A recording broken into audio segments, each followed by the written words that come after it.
जय माँ काली, काली माँ की ब्लेसिंग से हम काली ओरेकल कार्ड्स कंटिन्यू करते हैं और आज हम करेंगे 31st card, that is Chamunda. Chamunda नाम क्यों पड़ा, ये चामुंडा नाम क्यों है? जब काली माँ ने दो राक्षसों का संहार किया था, जिस रूप ने उस दो राक्षसों का संहार किया था, उन राक्षसों का नाम था चंड और मूड। उनके नाम पे नाम पड़ा था चामुंडा। एंड ये जो रूप है काली माँ का, बहुत फरोशियस है। मतलब इट इज़ लाइक, ये जो जब हम देखते हैं ना, इसको देखते ही यू फील दैट हाँ, पावर, एनर्जी, लाइफ को रिप्रेजेंट करता है। और ये दोनों को विनाश करके उन्होंने क्या किया था, उन्होंने मानव जाति का रक्षा की थी, उसको बचाया था बेसिकली उन्होंने। और ऊपर से उनका नाश इस तरह से किया था कि वो दोबारा कभी प्रॉब्लम क्रिएट कर ही ना पाए, उस तरह की कोई प्रॉब्लम दोबारा हम फेस कर ही ना पाए। तो ये सिंबलाइज क्या करता है हमारी लाइफ में? हमारी लाइफ में सिंबलाइज करता है ऐसी प्रॉब्लम्स जो हम फेस करते हैं, ठीक है, लेकिन अगर हम उसको फेस करते हैं और उस पर जीत लेते हैं, मतलब हम उसको इस तरह से समझ लेते हैं, उन प्रॉब्लम्स को इस तरह से अंडरस्टैंडिंग कर लेते हैं और उनको इस तरह से हम उनको पार कर लेते हैं कि बाद में उस तरह की प्रॉब्लम हमें कभी प्रॉब्लम, हमारे लिए वो प्रॉब्लम ही ना रहे, ठीक है। इस तरह से उस चीज़ को समझ लेना, इस तरह से उस ऑब्स्टेकल को क्लियर करना, उस ऑब्स्टेकल को पार करना और अपने आप को इतना सक्षम बना लेना कि वो चीज़ जब दोबारा हमारे सामने है तो वो हमें प्रॉब्लम ना लगे। तो यही सिंबलाइज करता है हमें लाइफ में, और हमें ये इंडिकेट भी करता है, हमें एक ऑरेकल मैसेज भी देते हैं कि हमें अपने आप को उसी तरह से हमें लाइफ की प्रॉब्लम्स को फेस करना है। एंड ये जो कार्ड है वो क्या शो करता है पावर को शो करता है कि हाँ, हम पावर गेन कर रहे हैं। पावर किसकी? अपनी इंटरनल पावर हमारी इंक्रीज हो रही है। और वो कैसे होती है? जब हम प्रॉब्लम्स को फेस करते हैं, हम उनके सॉल्यूशन पे फोकस करते हैं, हम उनको कहते हैं ना ओवर पावर कर देते हैं, कॉन्कर कर लेते हैं, तो हम क्या करते हैं? पावर गेन करते हैं। complete mastery over something. It is not gaining advantage but complete mastery over something. अगर आप ये कलर देखोगे ना कार्ड का, तो क्या इट्स ब्लड रेड, राइट? वो ब्लड रेड क्या रिप्रेजेंट करते हैं? लाइफ फोर्स रिप्रेजेंट करता है, पावर को रिप्रेजेंट करता है। और अगर हम मल्टीपल आर्म्स देखते हैं तो मल्टीपल आर्म्स क्या है? डिवाइन एक्टिविटीज को, कि बहुत कुछ हो सकता है एक बार में, ठीक है। अगर हम चाहें तो हम बहुत कुछ कर सकते हैं, वो हमारी लाइफ में ऐसे सिंबलाइज करते हैं। यहाँ पे सिंबलाइज कर रहे हैं डिवाइन एक्टिविटी को, कि डिवाइन की ब्लेसिंग्स हमें कहीं भी कैसे भी मिल सकती है, एंड वो एक साथ दोनों काम कर सकती है, पावर डिस्ट्रक्शन का भी और कंस्ट्रक्शन का भी। कैसे, वो हम आगे समझेंगे। एंड अगर हम ऊपर देखते हैं तो ये क्या है? एक वो है बोन्स है, एंड बीच में हम ये देख रहे हैं ये स्केलेटन का फेस है, ठीक है। तो ये एक स्कल है जो, और ये क्रिसेंट मून है। ये क्या करें? थ्रोन क्रिएट कर रहे हैं, ठीक है।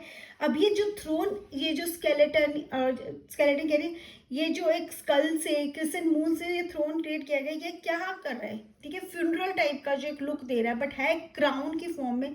वो क्या सिंबलाइज करता है? वो सिंबलाइज करता है स्टेटस ऑफ गॉडेस डेथ, ठीक है। कहीं ना कहीं क्या, डेथ की गॉडेस को रिप्रेजेंट करता है। चामुंडा देवी है, जो चामुंडा माँ है, वो केस को रिप्रेजेंट करती है, डेथ को रिप्रेजेंट करती है। किसकी डेथ को? लेकिन डेथ का यहाँ पे क्या मतलब है? डेथ का यहाँ पे ओरिजिनल डेथ से मतलब नहीं है, यहाँ पे डेथ का मतलब है नेगेटिविटी की डेथ का, इविल की डेथ का, टॉक्सिसिटी की डेथ का, ठीक है, डोमिनेशन की डेथ का, जहाँ पे भी कोई गलत काम हो रहा उसकी डेथ का है। And also it also represent कार्मिक रेट्रीब्यूशन। अभी कार्मिक रेट्रीब्यूशन क्या होता है? कार्मिक रेट्रीब्यूशन मतलब अपने ही कर्मों को भोगना। तो ये उसको भी दिखाते हैं कि ये सिंबलाइज करते हैं कि आप अपने अच्छे या बुरे जो भी कर्म है उससे भाग नहीं सकते, उसको भोगना ही पड़ेगा। और डिवाइन हमेशा, डिवाइन कहते हैं ना, यूनिवर्स, इसी यूनिवर्स की जो भी हमने किया है तो यूनिवर्स से वो हमें वापस जरूर मिलता है। डिवाइन एक्टिविटी ना, यहाँ पे हमने बोला डिस्ट्रक्शन, कंस्ट्रक्शन। सिमिलरली अच्छे का तो अच्छा मिलेगा, लेकिन बुरे का भी वो बच नहीं सकता, ठीक है। तो वी हैव तो कार्मिक रेट्रीब्यूशन को भी दिखा रहा है, वो ये आपको बार बार रिमाइंड करवा रहा है कि you have to face your karmas, so be careful. And ये जो है ना, अगर हम we look at the eyes, ठीक है, 3 आईज है यहाँ पे, 1 2 3। जो 3 आई ऐसे लग रहा है सोकेटेड आईज है, जैसे हमने लगा दी हो। और ये आईज इतनी फायरी कि इसको आईज को देख के जैसे कोई पर्सन डर जाए।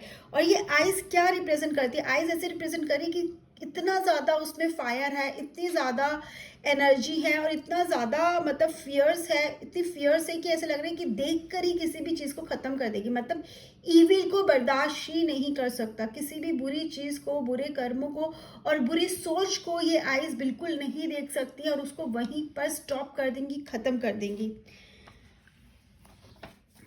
एंड चामुंडा देवी क्या करती है, वो हमें प्रोटेक्शन देती है basically. It is not all about कि डिस्ट्रक्टिव है, बट वो हमें प्रोटेक्ट करती है। वो डिस्ट्रक्ट किसको करे, नेगेटिविटी को। तो हमें किससे वो प्रोटेक्ट करती है, हमें प्रोटेक्ट करती है नेगेटिविटी से, हमें डिस्ट्रक्टिवनेस से प्रोटेक्ट करती है, ताकि हमारे ऊपर कुछ ना आ पाए। अगर हम सही हैं, हमारे इंटेंशंस गलत नहीं है, तो किसी के इंटेंशंस की वजह से, किसी की गलत सोच की वजह से हमें प्रॉब्लम ना हो।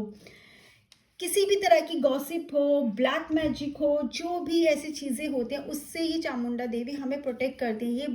ये बेसिकली अगर हम इनकी ब्लेसिंग्स इनकी हमारे ऊपर है, ये कार्ड अगर आ रहा है आपके ओरेकल रीडिंग में, मतलब यू आर बीइंग ब्लेस्ड और आप सब नेगेटिविटी से she will protect you. Just have to take her name, ठीक है। आप उनको उनकी याद करना है, आप उनका नाम लेना और वो आपको बचा लेंगे। And it is not like कि आपकी मतलब अगर आपके इंटेंशंस गलत हैं, ठीक है, अगर आप इंटेंशंस गलत रख रहे हो, सिर्फ कर रहे हो इसलिए नहीं, अगर इंटेंशंस गलत है तो भी आपको फेस करना पड़ेगा। तो मेक श्योर आपके इंटेंशंस भी सही हो। ये नहीं आप कर बहुत अच्छा लेकिन इंटेंशंस गलत है, आप किसी के लिए खराब करना चाहते हो, तो भी आपको अपना कर्मा फेस करना पड़ेगा।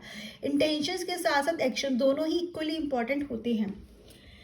एंड चामुंडा का ना एक ट्राइब है, उस ट्राइब का नाम है दैट इज मत्रिकास। जो मत्रिका ट्राइब है वो चामुंडा को एज अ क्वीन मानती है, ठीक है। वो उनको एक रानी की तरह पूछती है, ठीक है। और वो ट्राइब बेसिकली उनका क्या मानना है कि बेसिकली वो ना उनको इंडिपेंडेंटली पूजा करती है। जब चामुंडा देवी की बात होती है ना, चामुंडा की, काली माँ के इस रूप चामुंडा की बात होती है ना, तो यहाँ पे कोई भी मेल फिगर नहीं है, मस्कुलिन एनर्जी नहीं है। Basically she is worshipped alone. इनको अकेले ही पूजा जाता है, इनको अकेले ही वहाँ की क्वीन माना जाता है, मतलब इनको रूलर माना जाता है। वहाँ पे उन किसी भी किंग की ज़रूरत नहीं है, ऐसा माना जाता है। और ये एक एक्सेप्शन है, ये काली के फॉर्म का एक एक्सेप्शन है, जहाँ पे किसी भी मेल फिगर की, कहते हैं ना स्पाउस की, यहाँ पे कोई ज़रूरत नहीं है। यहाँ पे सिर्फ she herself alone is enough. Basically वहाँ पे वुमेन पावर को भी दिखाया गया है, ठीक है। जहाँ पे वो एक मैसेज भी दिया है, जैसे पहले भी कार्ड्स में, इसमें भी एक मैसेज है, बहुत स्ट्रॉन्ग मैसेज है कि अगर हमें लगता है हम अकेले हैं, तो कहीं ना कहीं हमें ये समझना चाहिए कि हम अकेले ही इनफ है, हम अकेले हर चीज़ को हैंडल कर सकते हैं।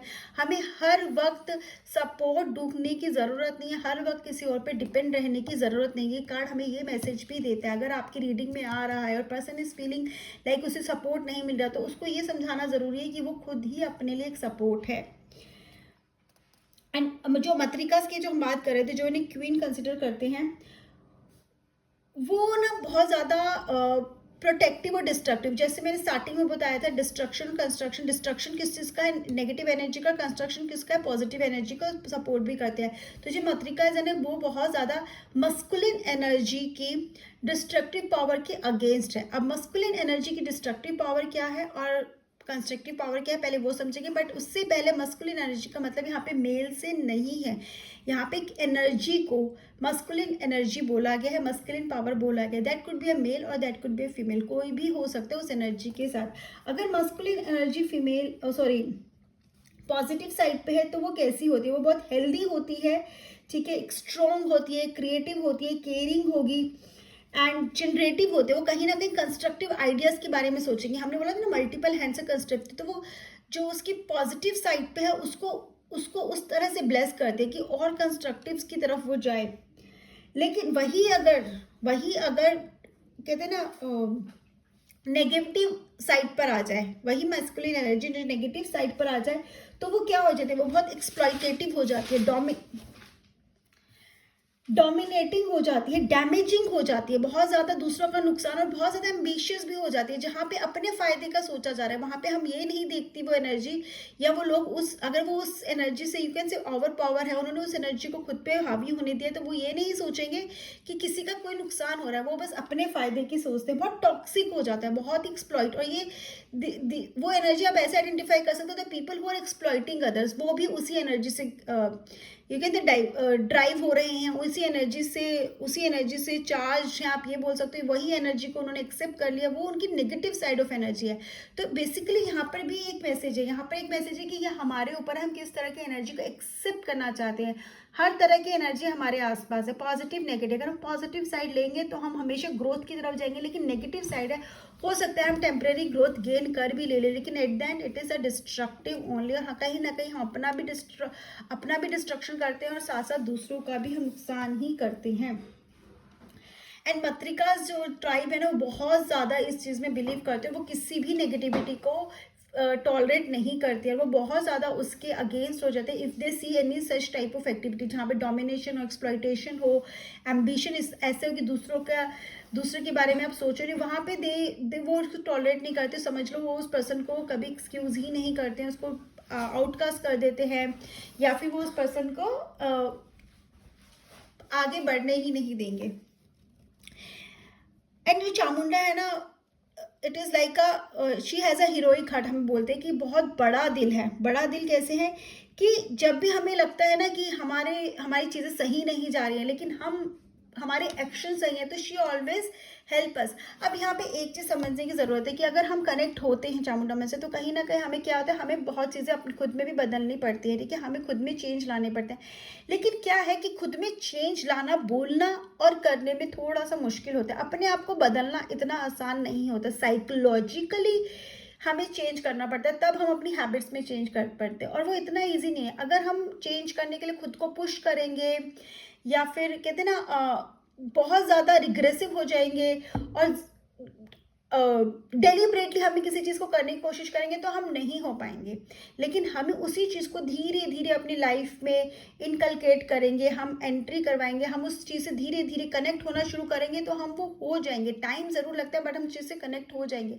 अगर हमें खुद को चेंज भी करना है, हमें अपनी हैबिट्स को भी बदलना है, तो भी हमें उस तरह से करना चाहिए जब हम उस चीज़ को पसंद करें, हमें उस चीज़ से like we are happy to do this. अगर हम ज़बरदस्ती किसी चीज़ को करने की कोशिश करेंगे तो हम कभी नहीं कर पाएंगे। लेकिन हमें करना कैसे है, हमें उस चीज़ से कनेक्ट होना है, हमें जिसको पसंद करना है, प्यार करना है, या उस चीज़ को एंजॉय करना है। जब हम ऐसा करते हैं, हम ऐसा कोई तरीका ढूंढ लेते हैं, तो हम खुद को बदल सकते हैं। तो यहाँ पर एक और मैसेज है कि अगर हम बदलना चाहते हैं, अगर हम अपनी लाइफ में कुछ चेंज लाना चाहते हैं, तो हमें वो चेंज इस तरह से लाना है ताकि हम उस चीज़ को एक्सेप्ट कर सकें। एक्सेप्टेंस चाहिए सबसे पहले, उस चीज़ को हम इंजॉय कर सके।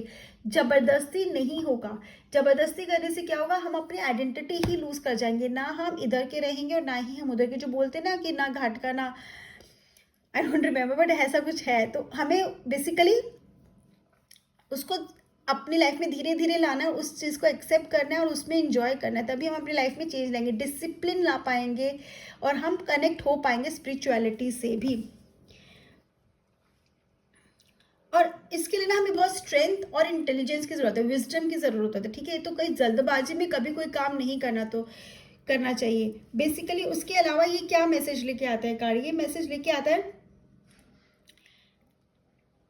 कि हमारे पाथ में ना बहुत बड़ा कोई चेंज आने वाला है। एक ओरेकल कार्ड आया, हमने समझा बहुत सारे मैसेजेस, तो एक और मैसेज है जो बहुत बड़ा मैसेज ओरेकल कार्ड लेके आता है कि हमारी लाइफ में कोई बहुत बड़ा चेंज आने वाला है, ठीक है। अगर एक ओरेकल आया और वो हमारी लाइफ में अगर हम मिस नहीं करते हैं, ठीक है, और अगर हम पॉजिटिव रहते हैं, तो वो हमारी लाइफ चेंज करता है। और अगर हमारी लाइफ बहुत ज़्यादा लेट्स से डिसअपॉइंटेड है, हम कहीं लो फील करें, तो हमें एक उस पाथ पे ले जाएगा जहाँ पे हम फ्लरिश करेंगे। और अगर हम ऑलरेडी कहीं ना कहीं सही पाथ पे हैं, तो हमें उस पाथ में भी आगे और ग्रोथ मिलेगी। तो कहीं ना कहीं हमें लाइफ में बहुत बड़ा ब्रेक थ्रू मिलने वाला है, और हम शायद जिस सक्सेस का वेट कर रहे हैं या जिस अपॉर्चुनिटी का वेट किया है, वो हमें मिलने वाली है। So do not miss that. This is what I understand by this card. आप लोग को क्या समझ में आया, कमेंट सेक्शन में ज़रूर बताना। जय माँ काली।